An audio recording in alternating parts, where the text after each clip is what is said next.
نبی کریم صلی اللہ علیہ وسلم نے فرمایا، صحیح مسلم حدیث نمبر 7400، فساد کے زمانے میں عبادت کرنا میری طرف ہجرت کرنے کے برابر ہے۔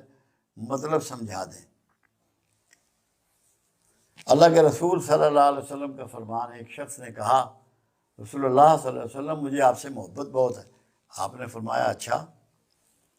اس شخص نے پھر کہا کہ یا رسول اللہ صلی اللہ علیہ وسلم مجھے آپ سے محبت بہت ہے۔ پھر آپ نے فرمایا اچھا۔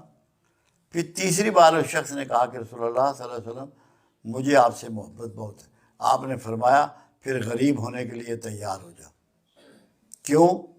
جس سے رسول اللہ سے محبت ہو جائے گی اسے مال کی محبت نہیں رہے گی، جاہ کی محبت نہیں رہے گی، اولاد کی محبت نہیں رہے گی، کیونکہ اللہ رسول کی محبت ایک ہی ہے۔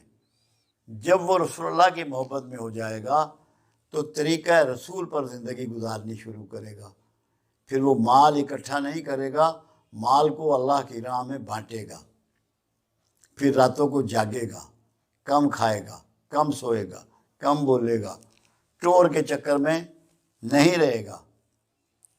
تو فساد کے زمانے میں کیونکہ خطرہ ہوتا ہے، نقصان کا احتمال ہوتا ہے، کوئی قانون نہیں ہوتا، کوئی تحفظ نہیں ہوتا، اس میں بھی اگر کوئی شخص اللہ کی رضا کے لیے، یہاں عبادت بڑے وسیع معنوں میں ہے، وہ صدقہ کر رہا ہے، خیرات کر رہا ہے، لوگوں کا بھلا کر رہا ہے، راتوں کو جاگ رہا ہے، ذکر و اذکار کر رہا ہے، اچھے اخلاق پیش کر رہا ہے، تو اس مشکل زمانے میں جب وہ ایسا کرتا ہے تو یہ ایسے ہی ہے جیسے کسی نے رسول اللہ کی طرف ہجرت کر لی، اپنا رخ ادھر موڑ لیا۔